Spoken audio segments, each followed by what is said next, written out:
welcome to part 4 of fitting the barrel to a F-class action. We just got finished pre-drilling, and now we're going to set up the chamber. We're actually going to do the chamber reaming. Again, this is how I like to do it. I do have tooling that I need to finish making. Okay, we're back. More technical difficulties. The damn camera don't want to stay linked up to the iPad. So, again, this is how I do it. This is, let's see if we're zoomed out completely here. We are zoomed out completely. This is how I do this. I run my machine as low speed as possible. That's 83 RPMs on this if it's accurate. I run a dead center in my tailstock. I've already trued this thing up, verified it. And I keep notes on when that was done, and I also, verify, check and verify, because everything's broken until you check it, that kind of thing. So I've got to put the proper,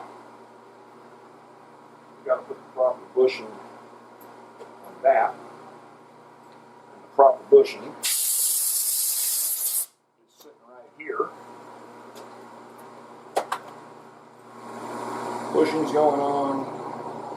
Hopefully I don't drop this stupid little clip that was on this booger. My sausage fingers.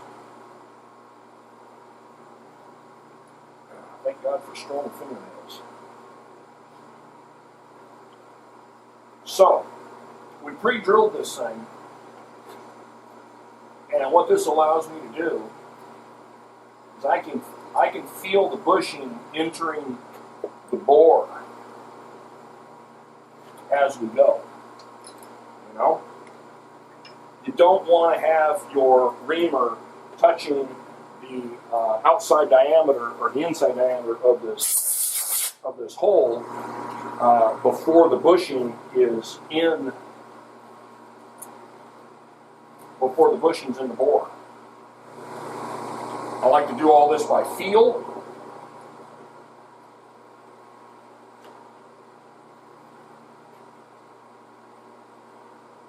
You know, I do all this by feel.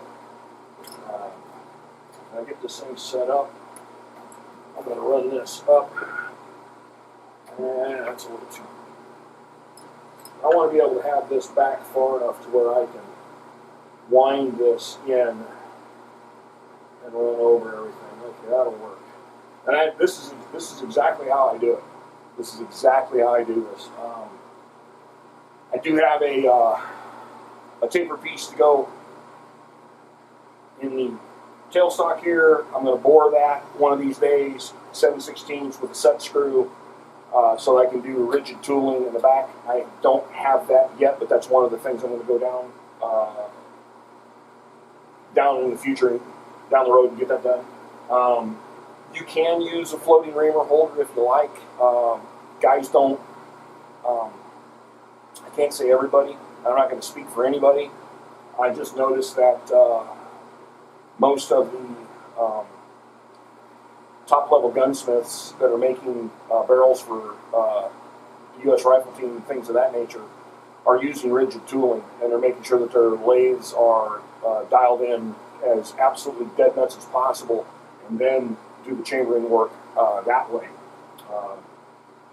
And getting away from using floating reamer holders or anything like that. So it's one of those things. The other thing is, since I've got my print, I can verify that my tool, which should still be set up, I can verify that my tool is set up to read this number here. This is the distance from this shoulder to and we're getting ahead of ourselves. I got to do the shoulder prep first. From this shoulder to the rear of the headspace cage, which I'm going to show you on the headspace cage. We're getting a little ahead of ourselves. I got to do the step first. So, and we're not going to cut the threads yet, but we are going to get the shoulder on here first. So, I come over.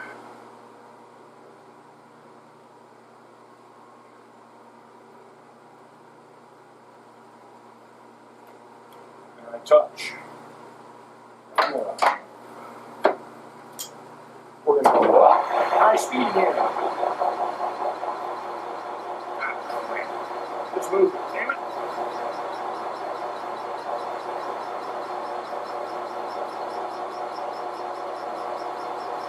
Just touching the Sharpie mark. A little too much.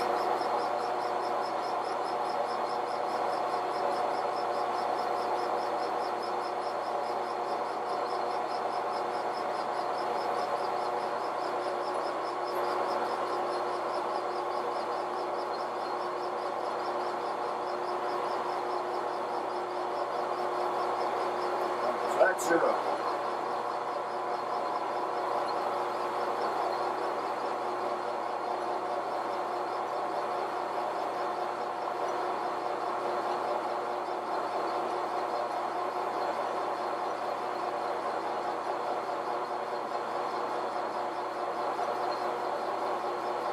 Call that 0.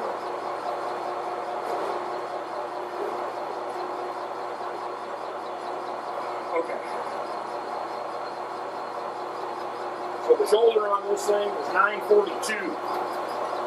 So we're going to go to 942.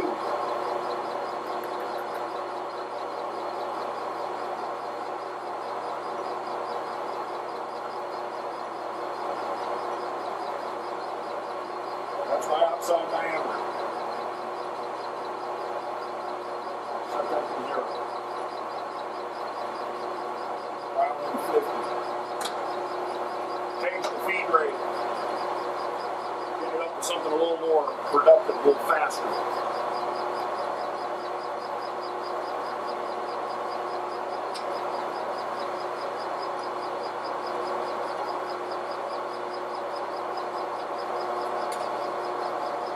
There we go. All right.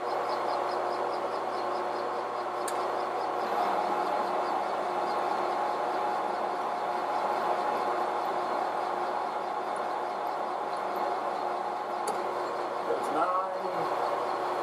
9:30.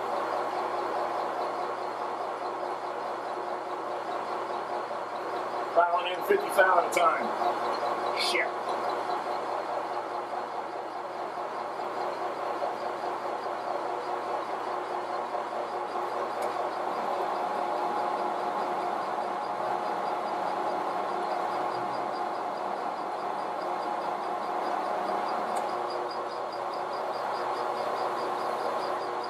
Leaving 10 thou on the shoulder for cleanup. There's 150 in. Barrel diameter is 230. Yeah, 230, 240, something like that. Just under an inch, 230, inch, 240. We got to take this to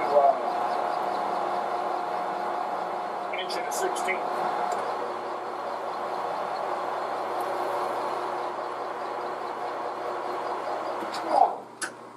And we can check.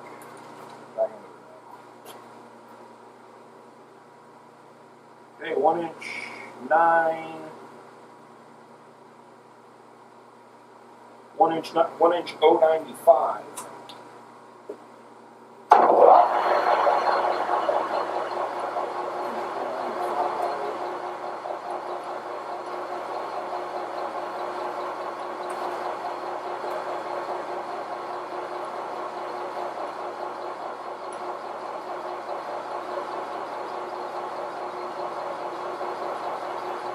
$38,000 to remove.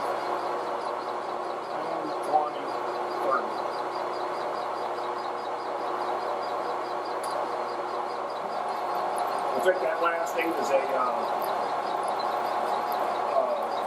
finish pass, and I'll slow the feed rate down.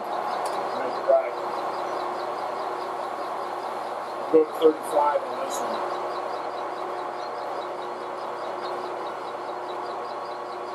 2, 4, 6, 8.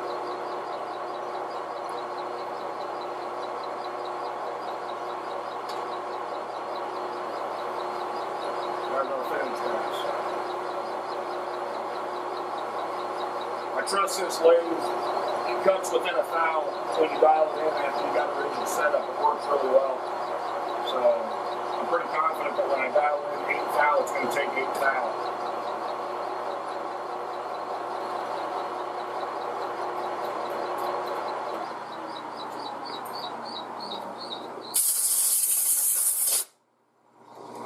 Since we're not rough measuring anymore, I'm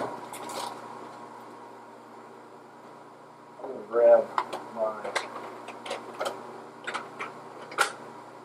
what the hell's my 1 to 2 mark? Alright, 1 to 2.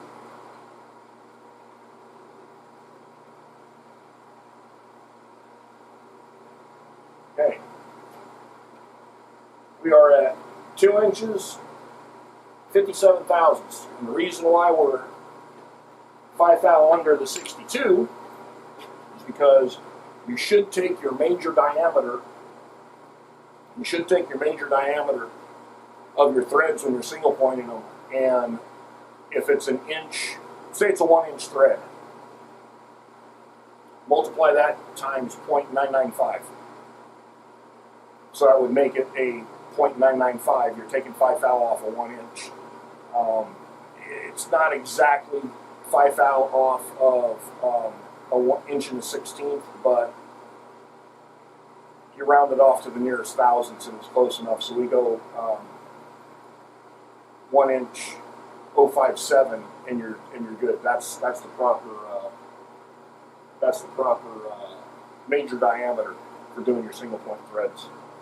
Alright, so this tool has a large radius on it, so I don't want to use that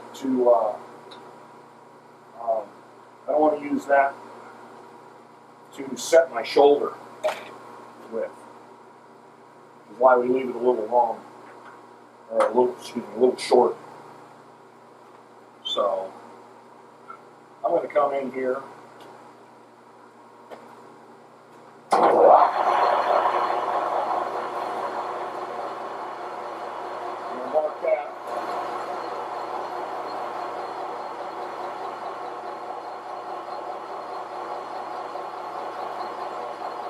Barely run.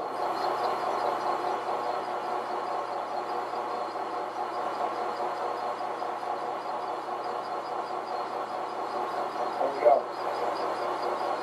That's 0.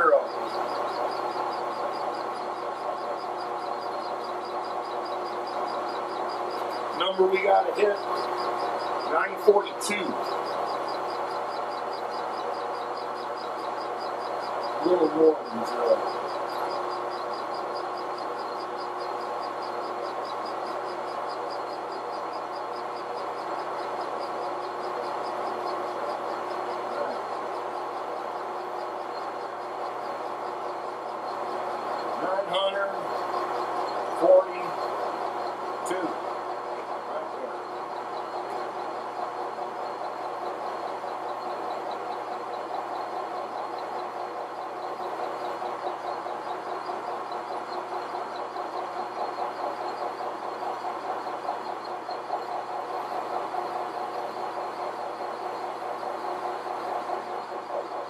I'm just going in until I see it clean up that shoulder.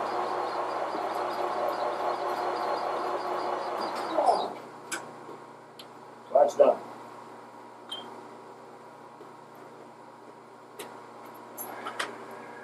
And we can verify that.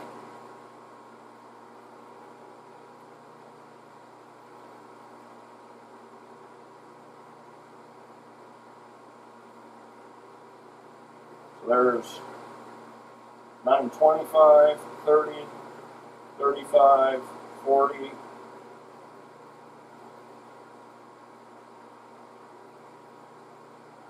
we're at, and we overshot it by 2. We're at 944. 944. So I got 2 thousandths to take off the front of this thing. It really doesn't matter, but just to make everything as close as possible. So I'm going to go to 0.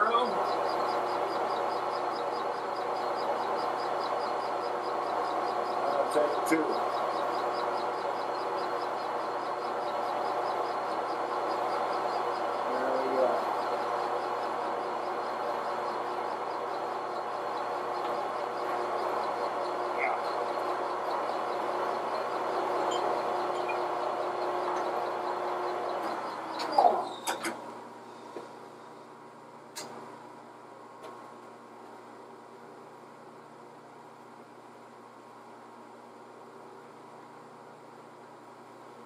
No. 41.5. I'll take it. It doesn't really matter. It matters. This face only matters so that your bolt lugs don't hit it. That counter bore only matters so that your bolt face doesn't hit it. The critical dimension on headspace is the distance from this shoulder to where the headspace gauge sits inside the chamber. This could actually be chopped off flat and no counter bore at all, and it wouldn't matter. It wouldn't be ideal because then you'd have this great big square step in there where your bullets could not line up and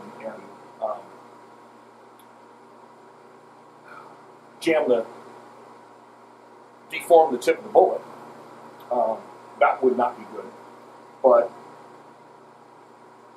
that distance doesn't necessarily matter. It's not critical. The critical dimension is from this shoulder to where your headspace gauge sits after you ring the chamber. That's critical because that's where it's going to lock up on your recoil lug and lock up on the action, and that's what sets your headspace. It's that distance from there to your headspace gauge. It's not the distance from here to here. So, but we just try to keep everything. I like to keep them within 1,000. If it's within 1,000, I'm happy. And if I can get the bore, distance-wise stack up for this stuff, if I can keep that within 1,000, I'm happy. No more than plus or minus 1 thou. If it's plus or minus 1, I'm correcting things. We had a 2 thousandths error. I corrected it. Now we're a half thou under. We're within 1,000th of an inch. But headspace, chambering the ring, I want that as accurate as possible within 2/10, as close as we can get. So now we're ready. Well, as soon as I set my tool up here, should be at 947. So here's 950. Back off 3 thou. Lock this nigger. You can also set this thing with gauge locks. That's okay. But you can see for 0, I had this thing pre-set up. I was doing my other barrel for my rifle, and my daughter's rifle and mine are within 1 thou of each other. Her headspace is 946. Mine is 947. The shoulder dimension for her rifle is 941. The shoulder dimension for mine is 942. I'm at 941.5. You could take the barrels off of my gun and her gun and interchange them, and they'll work. They won't zero on the target, but they'll work. So there's our gizmo. Next step, 83 RPM, as slow as we can go. Get this thing up here. Let's get some oil. and the pre-drill. Let's get this up here.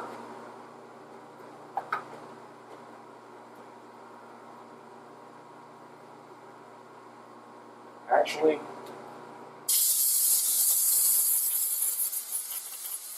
I want to look at this.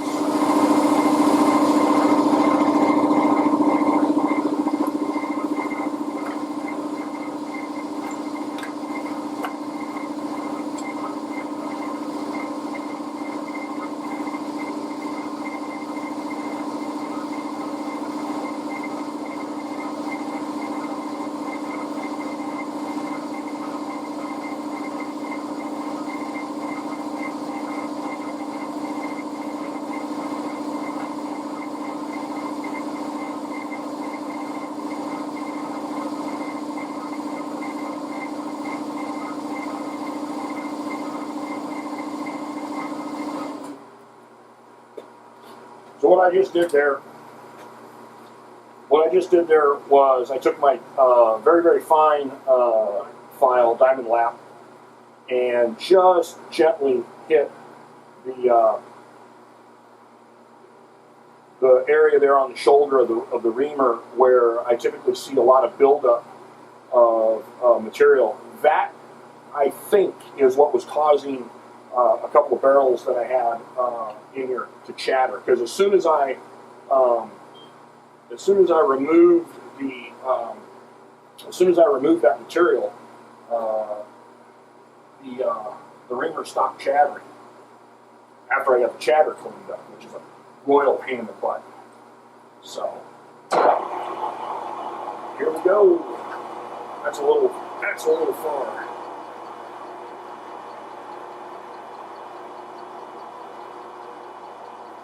That'll be good. Woo! Don't do that. Okay, let's get a little oil on the bushing. You gotta be real careful doing this. There we are. Now we're getting in it. We're in the bore. And we're cutting. What you don't see on this is I've got a Sharpie mark on the reamer to tell me when I'm getting close to being full depth of headspace. And right now I'm going. Most guys would just go in and back off 50. I'm not feeling a whole lot of cutting pressure on the tool, so I'm going to take as much as I can. But I do see chips coming off the flukes coming out the back, so I'm going to back it off now. Yeah, so we're starting to really pack out the flukes. There. I blow the reamer on. I blow the hole out every time. While I'm saying that, I've got to get the gauge pin out of the back of this thing. Yes, I just used a pair of pliers on my gauge pin, but it's just because it's in there a little snug. The soft pliers are not going to hurt my gauge pin.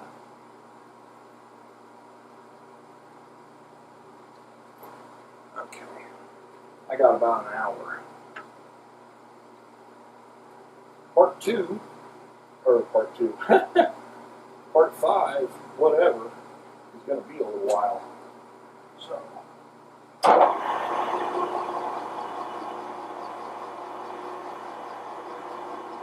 there we go. Now we go back in.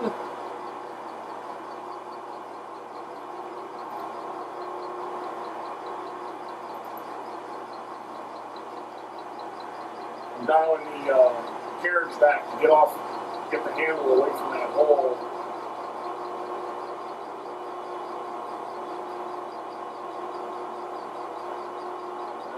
Keep on. Okay, now I feel a lot of pressure. So now the shoulder's cutting. It's not just the body diameter. The shoulder's starting to cut now. But I'm still not feeling anything odd. It's just cutting really smooth. And this is all a feel thing. flutes are packed. Flutes are packed. Oh yeah. Oh yeah.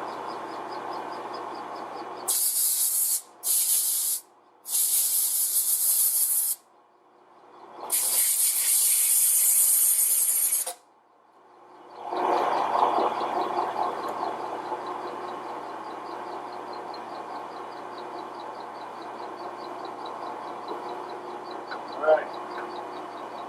Back in again.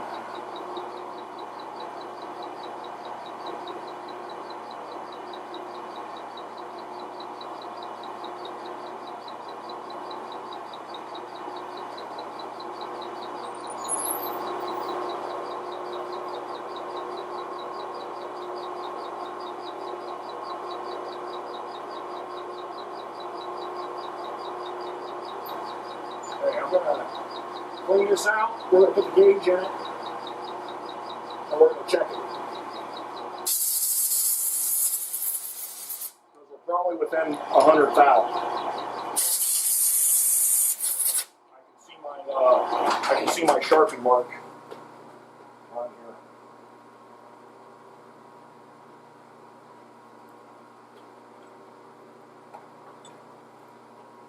Where's my dies?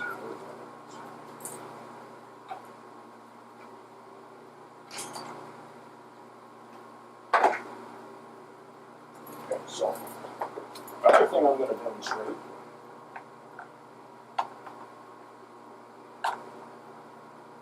is, granted,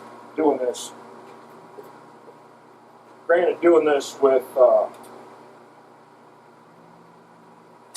calipers is not the most accurate, obviously, but that's a 6XC Go gauge, and this is the setup gauge for measuring your headspace, measuring your shoulder bump on the brass. So, and this has been sized and deprimed. So, that is at 274, 74 and a half.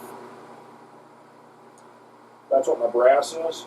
That's once fired out of my old barrel, out of my daughter's barrel too. I don't know which gun it came from. And that is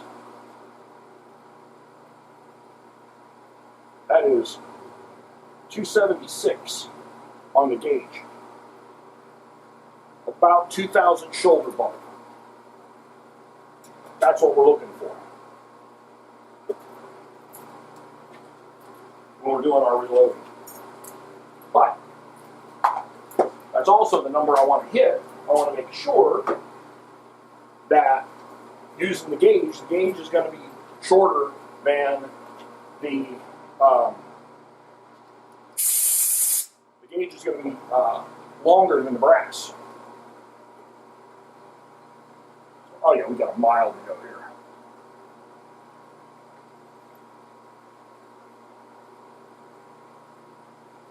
Oh yeah, like 140. Yeah, like 140 to go. Right there. Just eyeball this. And that's why we stopped to check and verify, you know? Yeah, 140. Eyeball, you know. We're over 1/8 of an inch away. Okay? We don't have to be that precise right now. So, up, more oil. Grab the reamer. More oil. Now the thing is, since we're doing this, I can, I'll show you something here. So we'll get this, and I'll get the reamer back in there right when it starts to cut again. Okay, right there is where it's starting to cut again. I can set that at 0. So now I know I can go 140 off of 0. We're only going to go about 50 thousandths out of whack. and then clean the hole out. We can always take it off. We can't put it back. It's easier. There we are. It's easier to take it off. It's way harder to put it back, you know? We can always sneak up on it again. If this takes all day to do right, it takes all day to do right.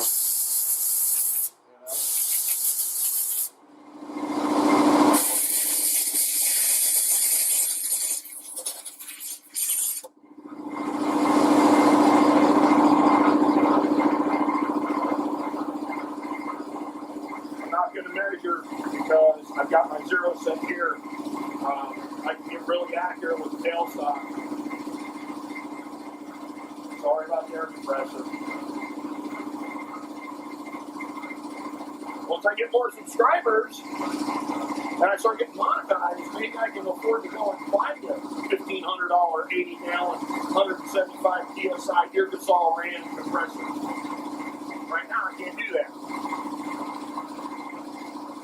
Coming up on, there you go. Okay, there's the 50 where we left off. Go 75.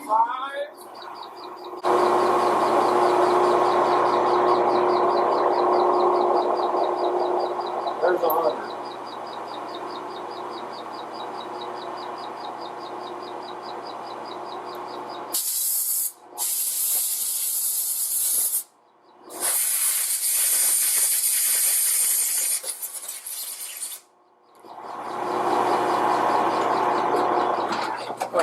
Just for giggles,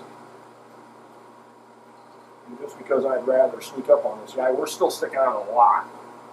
But we can now see, look at that, now we're at 40. Again, we're at 40 again here. So we still have 40 thousandths to go, which tells me my tailstock is spot on the money. Yes, I put oil on the reamer and on in the motor. Yes, I want as much potential. I want as much potential for perfection as possible. I'm going to take this right up to within 5,000.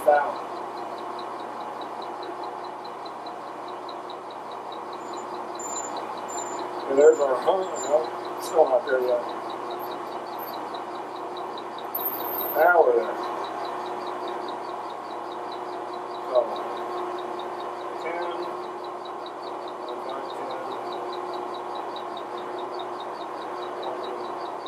there's 25, 30, 35. Now we should be 5,000 short of perfect headspace.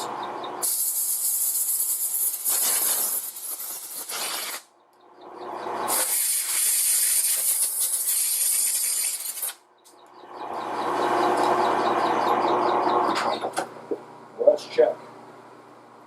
Make sure the gauge is clean, make sure your bore is clean, make sure everything is clean, clean, clean. We are close. We are close. 5. Check that shit out.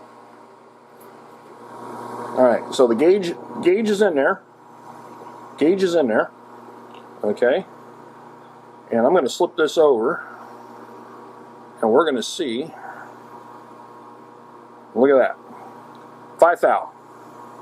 Just maybe a line over 5. But that tells me that my tailstock is perfect. They're still looking good. Alright, so the last 5. Last 5 thou. Now I'm going to go to the bloody liquor store and get me some freaking beer. Guinness. Alright.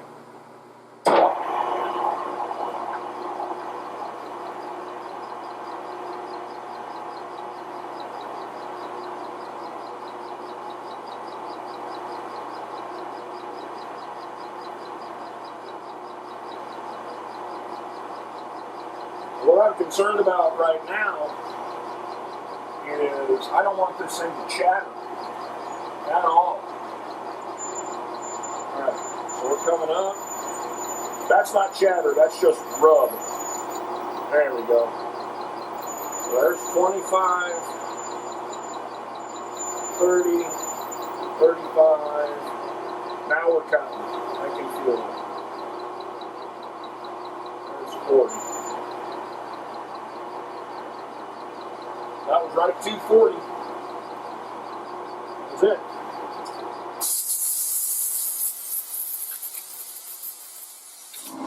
Okay, once again, the gauge is in the chuck.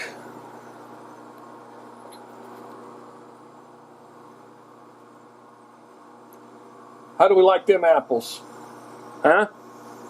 That's as close as I can get, and that's perfect. So, okay, that's the end of part 4. Part 5 is threads, thread calculations, and how to single point. And then part 6, we're going to reset, flip this thing around to do the muzzle, part that off, and then do the threads for the part 7. We'll be doing the tuner thread prep and the threads. And 8 is just highlight, go over all the stuff, and done. But thanks for sticking with me. I hope I can get these things edited down to where they're a 20-minute time frame ish, and hope this is helping you guys out. Cut.